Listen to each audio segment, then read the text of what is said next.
Are US home prices now way down so much more than anyone even realizes? Look at this. It took 8 kilos of gold to buy an average new home in 1920. Here in 2025, it only takes 4 kilos of gold. You'll see the math later. Yes, in terms of gold, homes are half the price today compared to about 100 years ago. Half the price. The headlines say homes are so expensive that you'd think millennials would be forced to live in IKEA showrooms. What in the monetary twilight zone happened? Let's look into this. Hi, I'm Keith Weinhold, Get Rich Education founder, Forbes Real Estate Council member, and see my work featured in the USA Today as well. Here is a list of home prices over the years.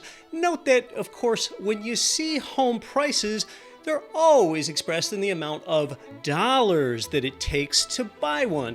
In fact, today, home prices are still up about 3% over last year, again in terms of dollars. But the dollar is faulty. It is a moving measuring stick because it's constantly debased by inflation. The 1913 creation of the Federal Reserve helped inflate away your dollar's purchasing power over time. This gave the Fed unlimited ability to expand the money supply, and they sure have. I mean, this was like giving your teen a credit card with no limit and then just hoping for the best.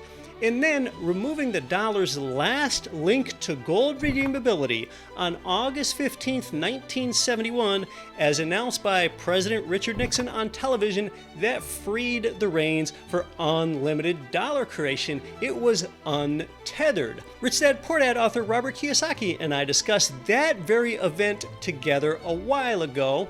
Of course, gold has been revered for its enduring value across cultures, and for about 5,000 years, it has long been a check on the depreciation of sovereign currencies. Gold doesn't actually go up in value.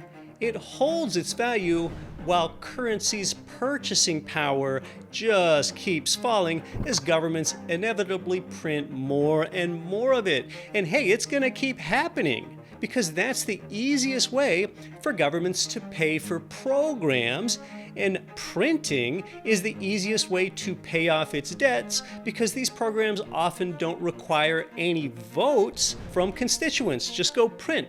How bad would the dollar debasement get? Before long, dollars got so flimsy that dive bars started stapling them to the wall as decor, and I think that the next stop for the dollar is kindling for your backyard fire pit, because dollars got debased so badly, and we printed about 20 trillion more of them just since the pandemic, and CPI inflation peaked in this cycle at 9.1% back in June of 2022. Homes only seem expensive because their values are usually compared to dollars, but the problem is that moving measuring stick. So it's like saying that an hour has 60 minutes in it this year and only 55 minutes next year.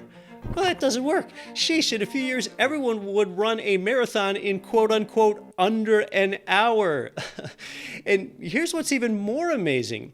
Despite homes only costing half as much today as they did back in 1920 in gold, you also get more home today. I mean, this is fascinating. And what do I mean when I say you get more home? Now, today's homes do have smaller lot sizes, but they have amenities that people couldn't have even dreamed of back in 1920.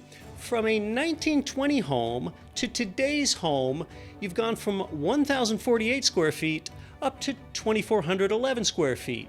You've gone from no garage to a heated garage, 1 bathroom or even an outhouse to 2 or 3 or even 4 indoor bathrooms. A 1920 home often had a wood-burning stove to today's homes with central heating. We went from no AC to air conditioning being standard. No insulation to smart insulation.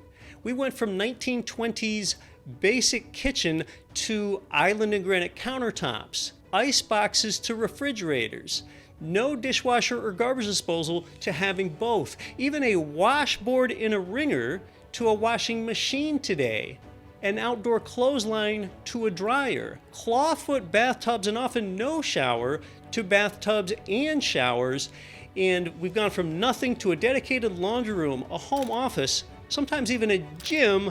So this all really puts the exclamation point on the fact that homes are way cheaper today. Mortgage rates are not high either.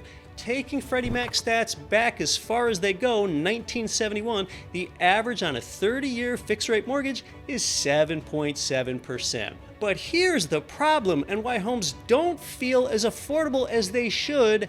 Salaries have not kept up with inflation, and that's really what has hurt homes' affordability. And see, that right there, though, is even more reason to move today's depreciating dollars into real assets. Dollar savers are losers. I've got more on this topic and what you can actionably do to actually profit from this phenomenon. First, go ahead and put a like on the video if you like how I'm breaking it down. I really appreciate the thumbs up. And if you're serious about building real wealth through real estate and you want the strategies that the pros aren't sharing on YouTube, you have got to get my free newsletter. I'll show you how to grow your portfolio, boost your cash flow, and protect your wealth in any market. Just text GRE to 66866 and you're in. It's quick, it's free, and it's packed with value. Don't miss it because I write it myself and it takes less than 3 minutes to read. Of course, with inflation, you don't want to save dollars because 3% inflation, that would make $1 million saved, lose $30K in purchasing power every single year. Well, then let's do the opposite of that. What is the opposite of saving dollars? It's not spending them, it's borrowing dollars. So what should you do?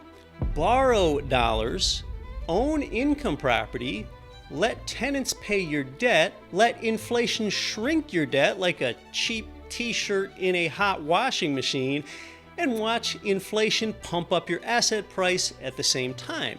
Because $1 million borrowed and 3% inflation means that inflation passively eats away at your debt as wages go higher, salaries go higher, and rents go higher, and now you are racking up more wins than Novak Djokovic at the Australian Open. And that's why I'm resolute about this. Real estate done right is not an inflation hedge. A hedge is a defensive investing strategy where you break even and no one plays a game hoping for the outcome of a tie. This is why I refer to borrowing for income property as inflation profiting. It took 8 gold kilos to buy an average home in 1920, and here today, just 4 kilos. In terms of gold, homes are half the price today. And for my fellow math weirdos, yes, people exactly like me, in 1920 a new home cost $6,300 and the price of gold was $20.67 an ounce. In 2025 a new home is about $450K. Gold's been between $3,000 and $3,500 lately, and there are about 35 ounces in 1 kilo. Do the math and you'll see that homes cost half as much in gold now. It turns out that the real estate market isn't broken, the dollar is. And this is fascinating. Watch me unbox 30 ounces of actual gold bars here, or watch that timeless conversation about this with Robert Kiyosaki and I here.